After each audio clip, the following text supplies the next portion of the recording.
Okay.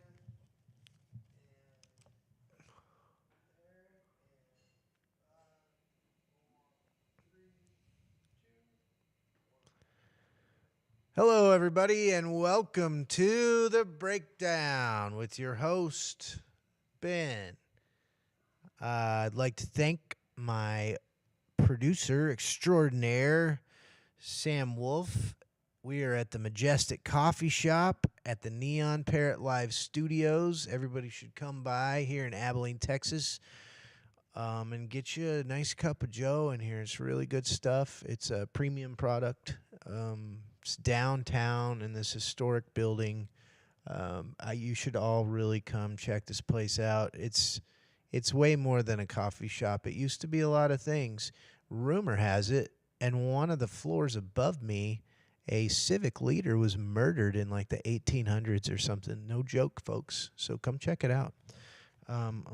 Might need to have Sammy on for that one at some point to get us into that. So, all right.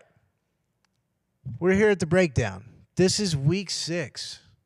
6 shows. This is pretty awesome. And what's cool about today, it's not really a cool topic, but we're going to get into it.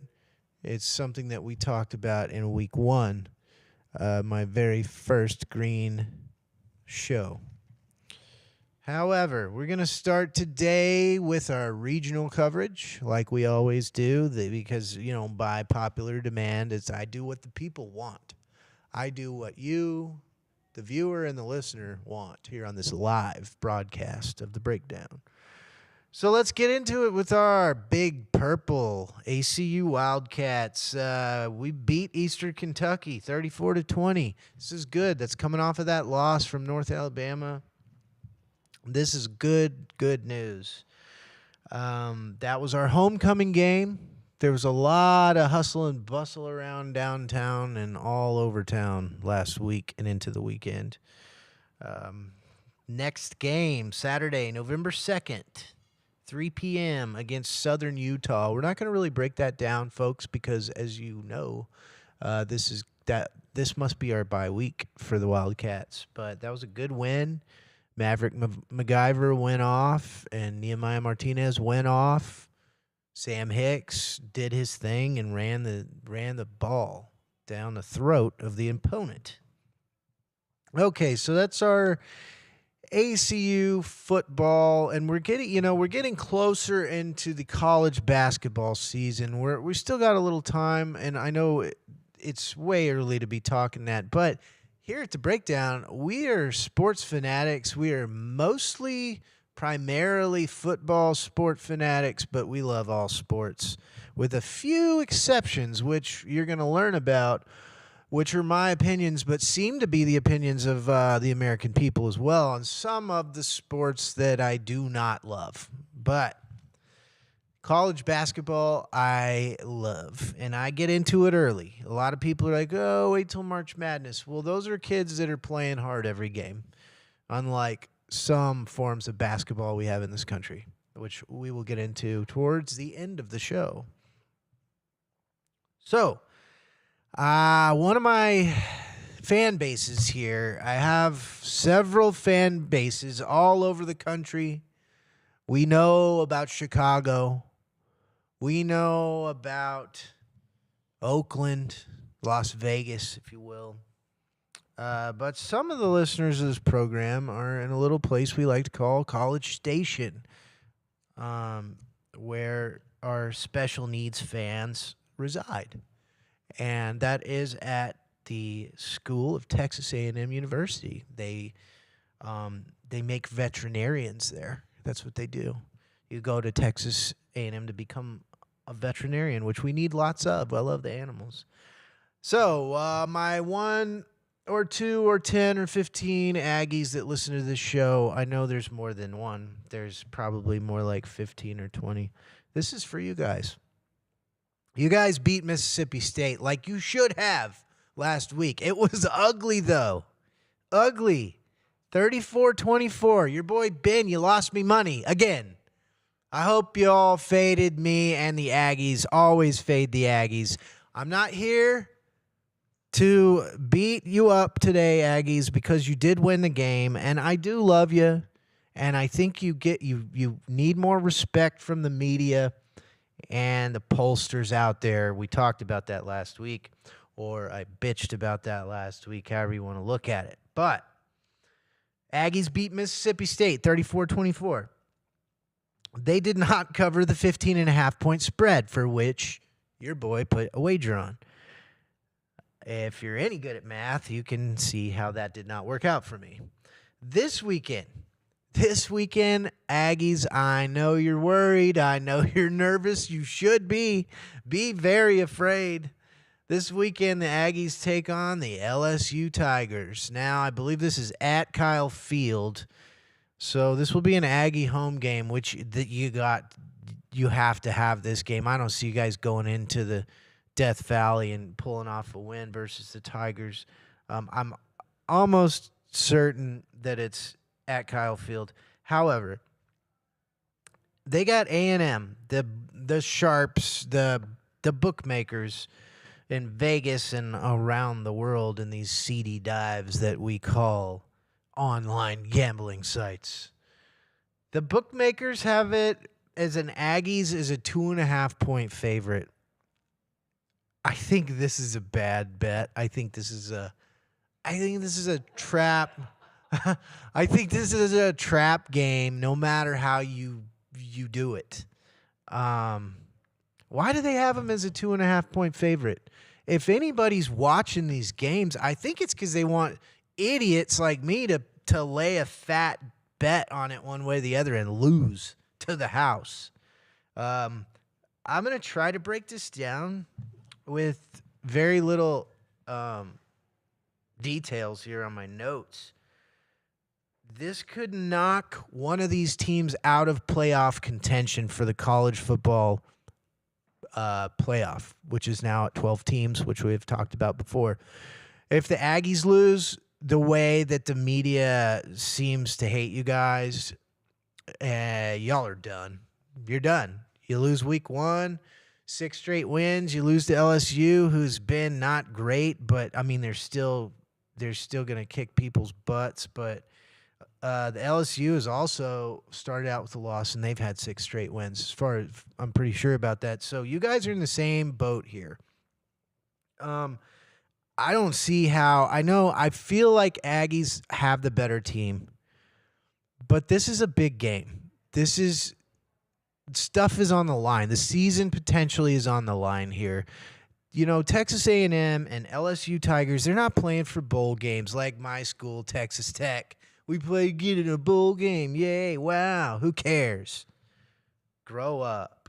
I'm gonna rip on Texas Tech, my almost mater, here in a minute. Don't worry. Oh man, the Aggies. I want the Aggies to win because they're a Texas team. Aggies are, I never thought when I was going to school I would say that Aggies are my people or my friends, but you all know who you are, and I love you. But I really hope you get this one. I'm going to do you guys a favor, and I'm not going to place a wager on this game because that is the best chance y'all have for victory here is if I stay the hell away from this game. So for you, Blake and John and Susan and Raphael, you know who you are, Raph. My Aggies, I'm rooting for you. I'm going to take an Aggie to the bar on Saturday probably, and we're going to watch this sucker, and we're going to scream, and he's going to try not to get into it with people at the other side of the bar this time. Man, score a touchdown. He's like, how you like that? You only got one ranked win. And I'm like, dude, watch this. We're good, bro. Take it easy. Okay, you know who you are. I love how you get excited. Anyways, no bar fights over football this weekend. No bets on the Aggies this weekend. So there's my Aggies take. Now, Texas Tech looked like hot garbage against Baylor. We were favored. I don't know by how many points, but we were a point favorite there. Red Raiders lose 59-35. that's just, I was hoping that would be close. How are we going to be favored to beat Baylor? We were, whatever. This weekend, not much hope for the future for Texas Tech for this weekend. We've got Texas Tech Red Raiders at the TCU Horned Frogs this weekend. TCU is a 6.5 point favorite. If I were you, I would put your kids' college fund, your house, your savings on TCU to win by 50 points. I would take that 6.5 points and just TCU is going to mop the floor with the Red Raiders. Sorry, but I just feel like that's what's going to happen here. I think Texas Tech has had they're kind of like formerly Cowboy seasons where, man, they look good in September. Man, they look good early October, beat Arizona, beat Cincinnati. But this is where, week one of our program, ACU, the Wildcats, almost beat Texas Tech. This Texas Tech team that we're seeing last weekend and that we will see this weekend against TCU, they're the team that almost got beat by ACU. And I don't foresee this season. I think we're going to be chasing a bowl game by the time this season gets to a close. Okay. That is my Texas Tech breakdown. That's not real exciting news for anybody that's a Tech fan here at the breakdown. So we move on to the University of Texas Longhorns. Welcome to the SEC. How do you like them apples? Georgia beats the brakes off of Texas 30-15. That was ugly. Texas was favored by 4 or 6 points in that game. I don't know why, but this is what real SEC, corn-fed country boys, Southern Conference looks like. So Texas Tech, and I do love Steve Sarkisian, the coach. I think he's nice, but I'm afraid that when it really comes down to it, Texas Longhorns just may not have what it takes this year. They are the media's darlings, the media's favorites for this preseason. They've beat the crap out of people like Oklahoma. Oklahoma couldn't even score a touchdown, but look how Oklahoma is trash this year. They're trash. So that wasn't really a solid win in my opinion, but Georgia showed them who is still daddy in the SEC, and that is the Georgia Bulldogs and the likes.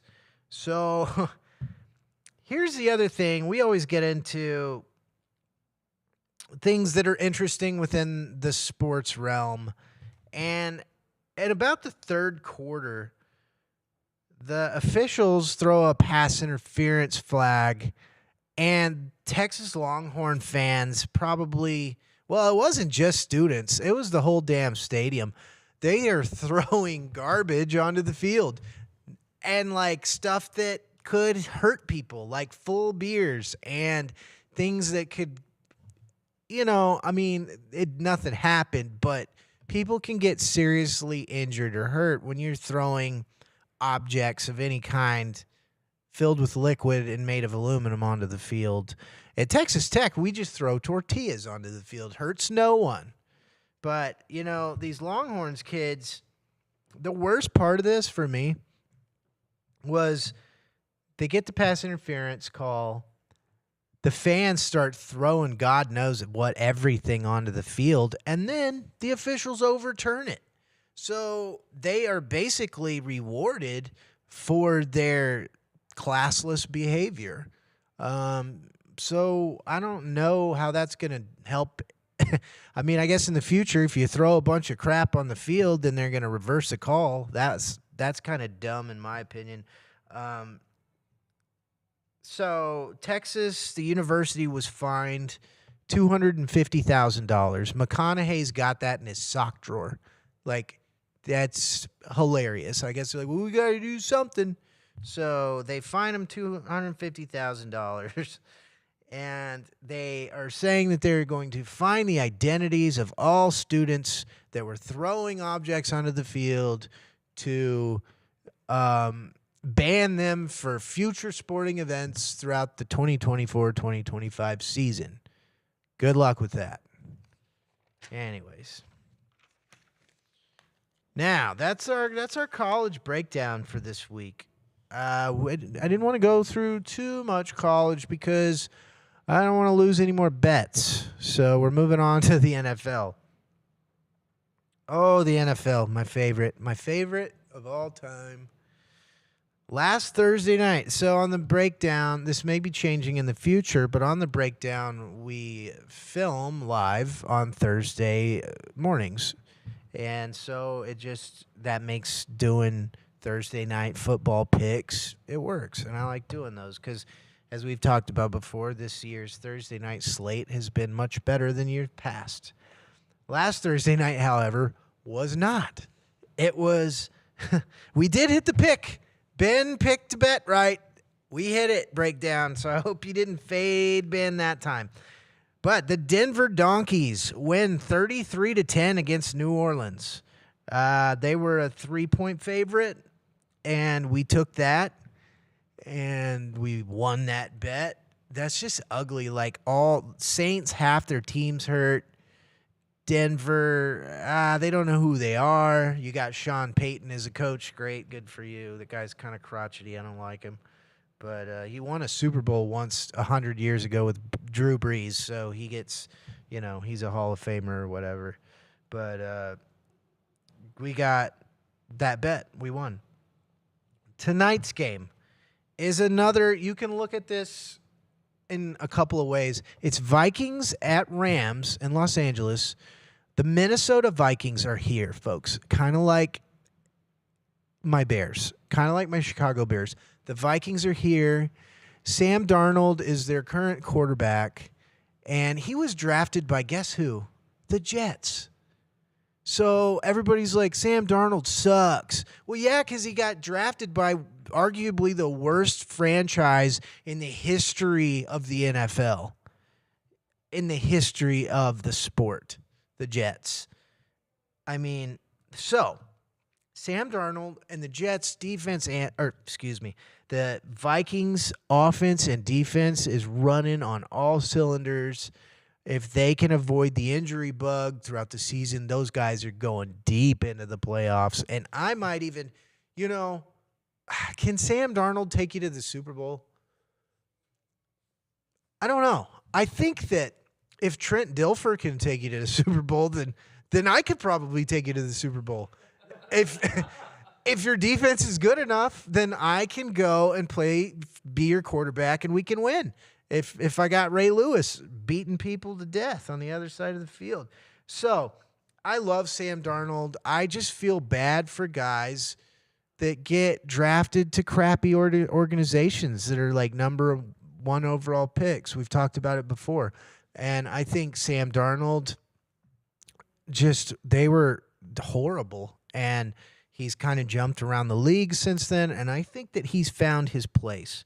And I like watching him play. He's got some really good teammates that appreciate who he is and how he's doing. So now that I just talk up Sam Darnold, God knows what's going to happen this evening since I've done that. I'm very superstitious, breakdown. You know this about me. I fade myself. I lose money whenever I think the Cowboys are going to pull off a victory. So it all just depends on how this goes. But the Rams, they went all in a couple of years ago, and they won a Super Bowl with the old Lions quarterback. I love him. He's great. Oh, damn. Anyways, he'll come to me because I always I hate betting against this guy because he always comes to play and he throws darts. But the Rams have all kinds of injuries. they've lost a lot of their guys that were their big marquee players because they went all in one year. And guess what? It worked. They won a Super Bowl. But now, what happens now? So this could be a trap game. Every game could be a trap game. But this standalone primetime Thursday night game on Amazon, Vikings at Rams. Vikings are a 3-point favorite. I'm taking the 3 points today. You can fade me if you want, but I feel good about this. But Matt Stafford, that's his name. Matt Stafford is the Rams quarterback, and I hate betting against him. I rarely do it. I don't do it very often, but that's the kind of juice that I think that Sam Darnold and the Vikings have right now. I don't see a trap game today. I see a Sam Darnold and the Vikings putting up some pretty serious points tonight on Thursday night. So do what you will there. Disclaimer, always fade Ben if you feel funky about anything. But don't come for me. That's your choice. You're a big boy. You want to spend your money, then that's your problem. But Jets lost again. Who's predicting that correctly? This guy on the breakdown, your host, your not so humble host, Ben. The Jets suck. They suck. And I told 2 weeks ago on the show, I was like, I'm not talking about the Jets anymore. We're burying the Jets. Well, they buried their own asses a while back, but I am going to talk to them because I want to rip them, because it's fun, because I don't like them. What do we do with people we don't like, kids? We kick them when they're down, and that's what we're going to do right now here on the breakdown. The Jets took our best wide receiver, Devontae Adams, from my Las Vegas Raiders. We suck too. Who cares? You get Devontae. You lose the first game he comes back. To who? I don't even care. Probably somebody not very good. But what do we have this Sunday? And guess whose fault it isn't? Breakdown. Not Aaron Rodgers' fault. No, because he will take zero responsibility for anything because he's a terrible leader. And he's starting to look rough. Like, I read something that, he's done all these ayahuasca trips in South America and places. And I read somewhere the other day, this is true, this is a quote by Aaron. He saw the devil. He says there, they call it something in whatever language, but during one of this DMT or ayahuasca trips that he was going through, he said he saw the devil. Well, that has not been working out very well. The devil is showing up in New Jersey. Ha! Okay. The Jets play the Patriots. Your New England, Gerard Mayo-led Patriots on Sunday. I believe it's at noon. Okay. The Jets are a 7-point favorite here. I think that's hilarious. I kind of want to just put $100 on the Jets so that they'll lose by 100 points. I would rather bet money knowing that I'm going to lose it just so they'll lose. Superstition. Your host, Ben, is superstitious. Don't forget. Now, but what I'm going to do, because I want to win the money, I'm going to bet the Patriots' money line to win, the Patriots to cover the point spread by 7 points. That's what I'm going to do because the Jets suck. And you're not they should win. Okay, breakdown. I'm having fun. This program, this is not we're here to win some money possibly. Depending on which way you fade me from week to week, but I'm here to have a good time. This has been so much fun. And here again, I do want to thank Sam Wolf for being my producer extraordinaire because this is truly one of the more fun things I've done in a long time. And thanks D Grant for being here in my audience today. It's awesome. D Grant is one of about, I think we got 20 in studio today. It's a big number. So I thank all of you for coming. And D Grant is going to join me in a couple of weeks, either right after the Tyson fight or maybe before. Maybe. Yeah, but we'll get into that some more. I just wanted to I got off on a tangent, but I'm having so much fun. And this is fun. And I like to rip on the Jets because they suck. And so 7-point favorite Jets. No, I'm going the other way for fun. I hope they lose. And then we can trash them again next week. Kick them while they're down. Anyways, okay. On to, I hate talking about the Raiders too. You know I love you guys, but you suck. My team sucks. And guess who we get to play? We get to play the Kansas City Chiefs. Oh my God, Mahomes and Kelsey and Taylor Swift's dumbass is going to be there, I'm sure. And the Chiefs are a 9.5-point favorite. Last year, we beat the Chiefs mid-season, just like a game, just like what's about to happen. And it was a fluke thing, but we beat the crap out of them because they were like, oh, well, it's the Raiders. So they either didn't show up or something happened. But do I think that we can pull it off? Absolutely not. I do not. So do not take that. I would take the Chiefs to win by like 50 points, but they're giving you 9.5. So I just think the Raiders are almost in full implosion mode. And our owner, Mark Davis, the Dumb and Dumber haircut guy, I swear if I had a screen, I'd show you. We got Velvet Elvis, which looks great. But Mark Davis is just sure that now that Tom Brady is a 5% owner in the Las Vegas Raiders, that's just going to turn our future around and point us in the right direction. I don't know. Maybe it will, maybe it won't. But we are now, there are trade rumors of Mad Max Crosby being traded. That's the last piece that we have on our team that is like a true badass, Max Crosby. He's got a Raiders tattoo. He's got Mad Max tattoos from Fury Road. The guy is wild, and I'm afraid that he's going to end up going to like the Lions or somebody that's Super Bowl bound. And so you heard it here first, folks, if we lose Mad Max. But, you know, the thing I love about that guy is he's on a crappy team right now. But he likes being a Raider because being a Raider is badass, even if we aren't badass sometimes. And he gives 100% all the time. So I hope that we keep Max Crosby. But at this point, I kind of hope he goes to a great team that could win a Super Bowl because I think he's a great human being. He's dealt with addiction, and he's been in recovery for some time, and he's really turned his life around, and he's a great role model for young people. You know, I don't expect our professional athletes to be role models to kids. I've never been one of those people, but I sure do think it's cool when a guy is, you know, and Max Crosby is that guy. And so I just hope the best for his future. That's me being like real honest with the breakdown here. And that's kind of that's coming from my heart. And I hate to lose him on my team, but we don't deserve him.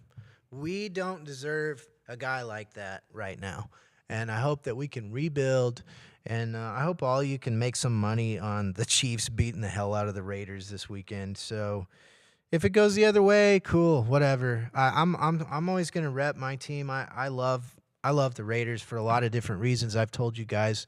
But you know what sucks is that I love them for who they were, and that's been it's tough whenever you're in that situation as a fan. And when you're just not in contention and haven't been in some time.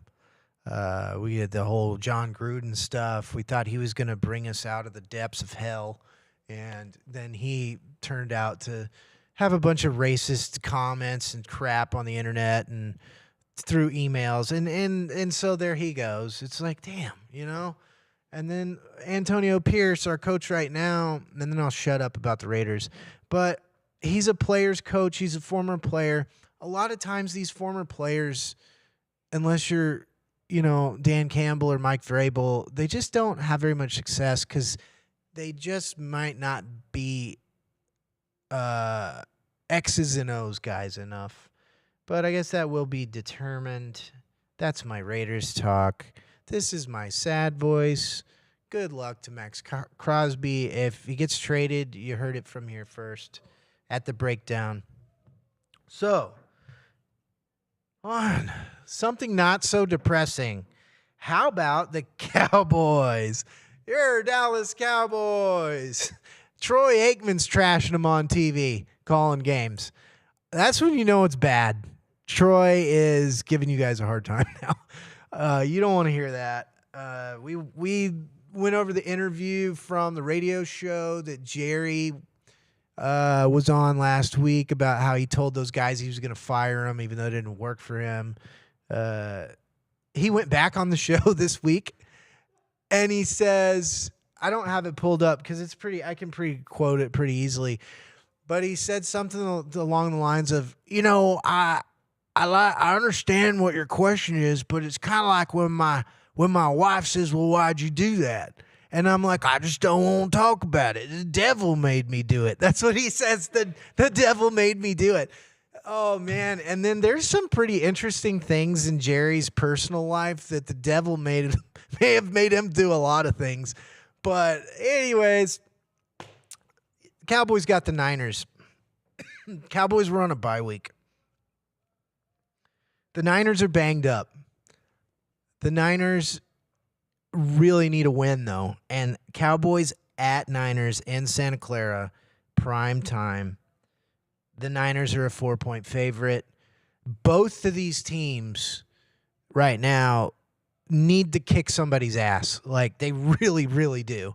So I'm going to stay away from this one because, I think the easy pick here would be like Niners win. Niners maybe not by 4, but Niners win. Maybe don't cover, but win. But the Cowboys, that was humiliating 2 weeks ago. That was absolutely humiliating. The owner's pissed. The quarterback, your $240 million quarterback is nervous, and I think that if they can, they will win this week. And so look for an upset there. That would be my fade bin. I would go ahead and take the Cowboys to cover the plus 4 points. That's what I would do. But that very well may not happen, and we know what could happen because that's what tends to happen to our Dallas Cowboys. Now, the Bears. Jenna, D-Rock, Superfan, Big Frank. Every week I like to shout you guys out because y'all are a few of my biggest fans in the Chicago area for sure. The Bears versus the Commandos this weekend. That's right. I don't say dumb football names on this show. I'm not starting with Washington's stupid name. So they are, on this show, forever known as the Commandos. So we have the Bears versus the Commandos. The Bears are a 3-point favorite. I'm going to break this down because the Bears are one of my adopted teams. And I love the Bears, but I couldn't wear the Bears gear 2 weeks in a row. That's when you call madman be cheating on my people here. So, but I will bust out the Bears gear after a big win. I will. So they win this weekend, coming off their bye week. This is a huge win. Jaden Daniels, I think that's his name. Jaden, it's okay. The guy, the kid from Washington. He's playing great football. He's their quarterback. He's looking good. The Commandos' whole team is looking pretty good. But I think that they're not... I'm not going to call Washington frauds because I don't think it's to that extreme, and I don't want to take away from a Bears win this weekend. But I do think they're going to... I want to say the Bears are going to expose them this week. And I think a little bit of that happened last week with the Commandos. My heart is in it with the Bears, with Chi-Town. So not only, here's what we're going to do. You know what we do on the breakdown? We bet with our hearts, not with our minds. We don't use our heads all the time. Sometimes we do. But I'm taking the Bears -3 and the money line to win. I I think the Bears go into Washington, and if they can dodge all the bullets flying over their heads, uh, they are going to go in there and beat the Washington Commandos. So that's my Bears breakdown for today. I hope, we're coming off a bye week, so I don't have a whole lot to talk about with the Bears today, other than I want them to win this weekend, and I will be rooting for them. But I hope next week I have a lot to say and a lot good to say about Caleb Williams and company from Chi-Town. Anyways, Chicago fans, good luck. Now, my other adopted team thus far is the Steelers, my boys' team. This weekend, we have Giants at Steelers. I think that's the Monday night game. So that's a primetime standalone game. Giants are trash. They're horrible. But this can always be a trap here. Steelers are a 6-point favorite, like a touchdown favorite. I'm going to probably root with my boy on this one and stay away from betting on it. I would advise everybody to do the same. But I think to further the quarterback controversy in Pittsburgh, I think Russell Wilson comes in here and plays one hell of a game, just like he did last week. So good luck, Pittsburgh. And I just don't like New York teams really at all. But the Giants, man, it's pretty fun to watch the Giants and the Jets really suck at the same time. Okay, now, week 1. I opened the show with this a few minutes ago when I opened the program, but week 1 was at the end of the show, kind of my human moment discussion segment. Was about Tua Tagovailoa. That's how I pronounce it. I looked it up. So Tua is just gotten through his concussion protocol. He passed the tests. On week 1, we talked about what would you, as the audience, as the viewers, the listeners, do if you were in his position. Multiple concussions, just got another one. It seems like the dude's got a, I think it, what do they call it in boxing whenever you got like is it a paper jaw? Or what's that? A glass jaw. It's almost like he's got a glass jaw in a football context. So we talked about what would you do? What would I do? He's getting paid, I don't know how many hundreds of millions of dollars because I don't have it written down, but we talked about it. It's a lot of millions. Now, what they have in the NFL now, they are all required to wear this during practices at all times, and it's called a guardian cap. And it is basically an extra padded thing that they put on the exterior of the helmets, and it looks kind of goofy. It makes them kind of look like a Smurf or something like that, but it's extra padding. And so some players in the NFL have chosen on their own to wear this during the game. Some guys that have had some head injury issues, and they're wearing it on their own without being told to. So what that looks like is that, some people it's worth it to them to protect their brain. So what we've, in the sports world, media, talking hairdos like myself, we've been talking about Tua and what should he do, what shouldn't he do, how do we feel about this, all these kinds of things. And I mentioned during week 1 that these are gladiators. This is a modern-day gladiator sport. And these guys are going to battle every day. And they're doing it as mercenaries. They're doing this for money, for cash. Men, I don't care where you live. Men will do a lot to better their family's outlook on life and their situation. And a lot of people are like, yeah, well, I don't need $100 million. I can live like this and that. Well, of course you can. So can I. I do.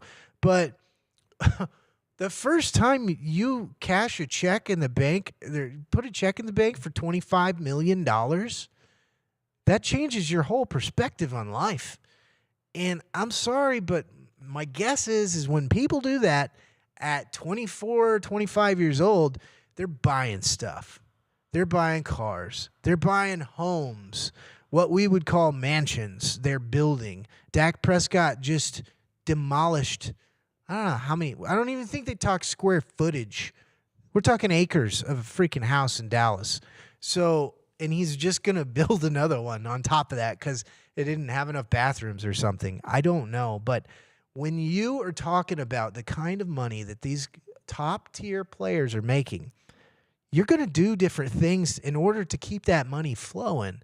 And your loved ones, your wife, your kid, your girlfriend, whatever, they get accustomed to a certain kind of life.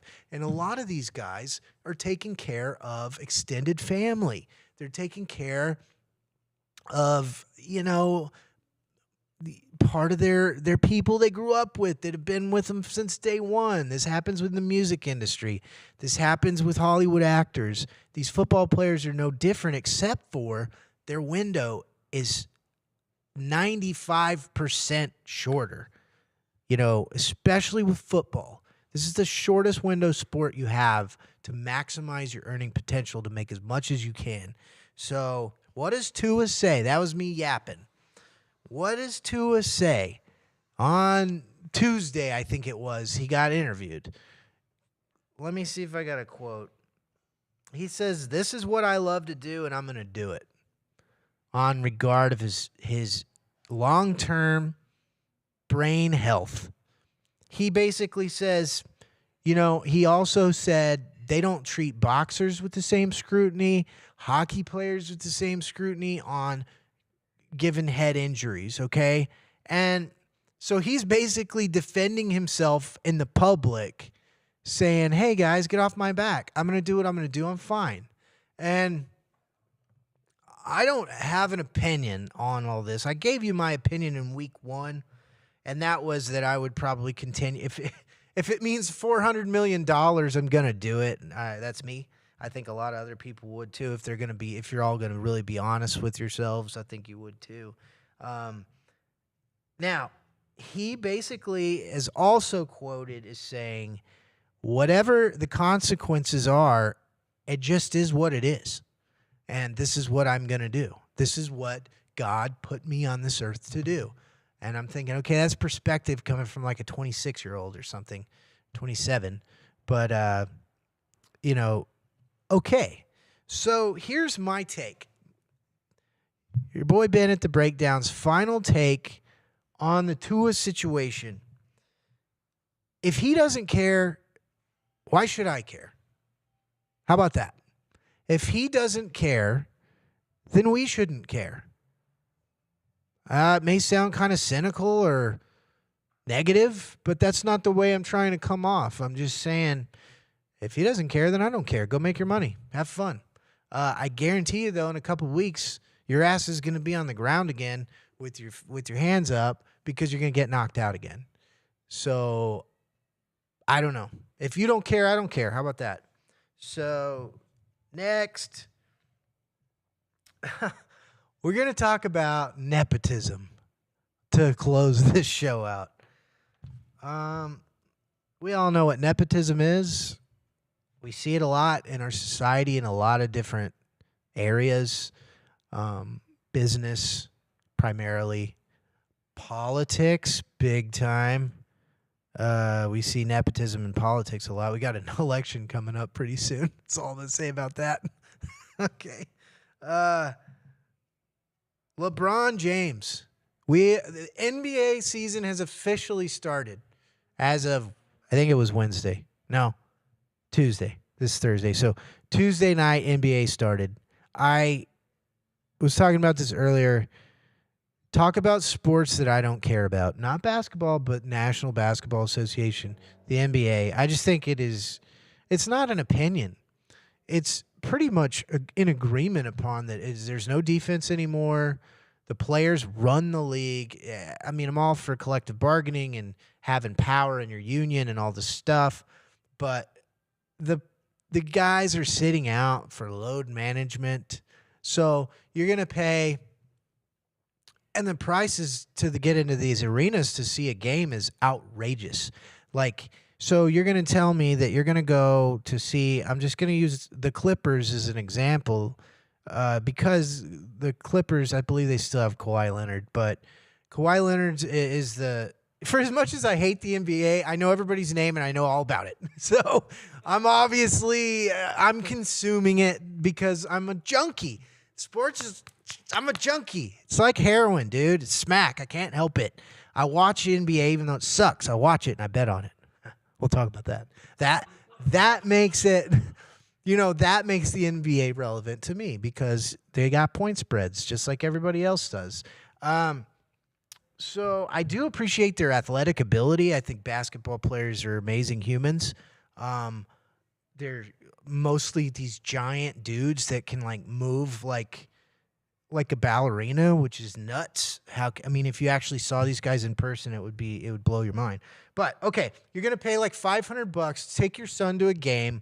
You're gonna pay. That's for your tickets. Now maybe it's more like $650 for just nosebleeders at like a big game, a big team. So you're going to pay all that money. That's not including parking. Parking's $75, especially if you're in LA. Gas, travel, whatever. You're going to get your kid a hot dog and a Coke. That's going to run you $50. If you want a beer, God forbid that's going to be $30 more. So just in context, and then you have these players, these marquee players that you paid for your son to go see on, Friday in December, they're not playing because of load management, because they've got a hamstring injury or something.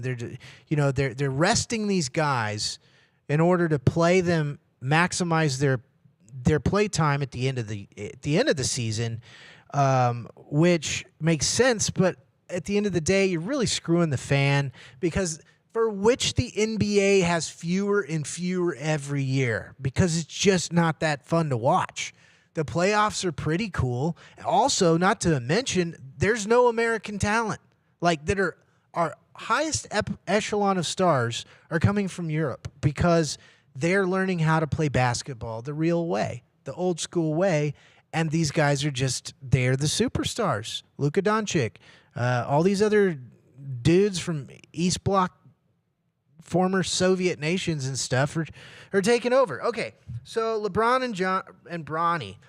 LeBron James' son has been drafted by the Lakers.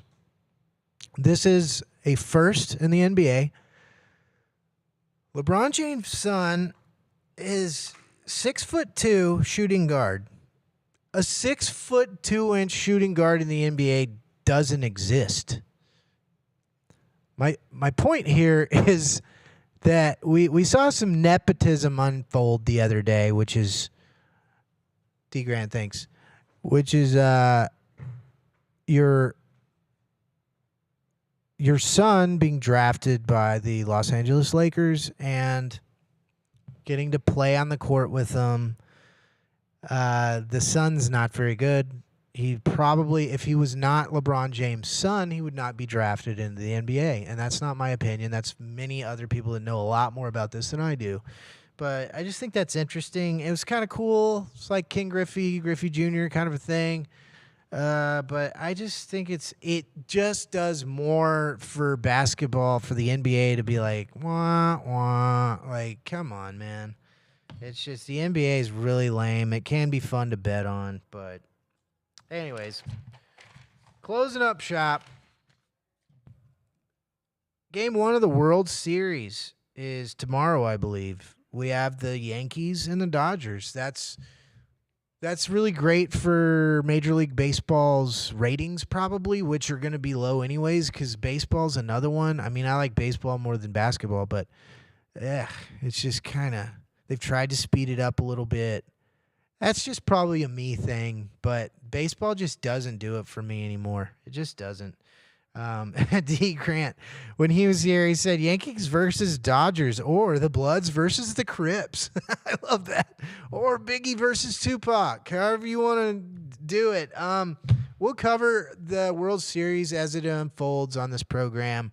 I'm going to watch it. It's not as interesting to us middle of the country kind of folks where the Texas Rangers won last year. That was, everybody around here was so pumped. Yankees, Dodgers, those of us who were kids in the 90s, we saw enough of the Yankees. But anyways, so that's kind of how we're going to close it out. World Series coming up. NBA just started. NFL, we're just getting into the nitty gritty of the season. Going to see who's who and who's here to do what. Thank you again, Majestic Coffee Shop at Neon Parrot Live Studios. And thank you again to my producer extraordinaire, Sam Wolf, and all that he does for us. And you guys have a great week, and we'll see you next time on The Breakdown. Cool. Dude, have you seen the freaking voting lines?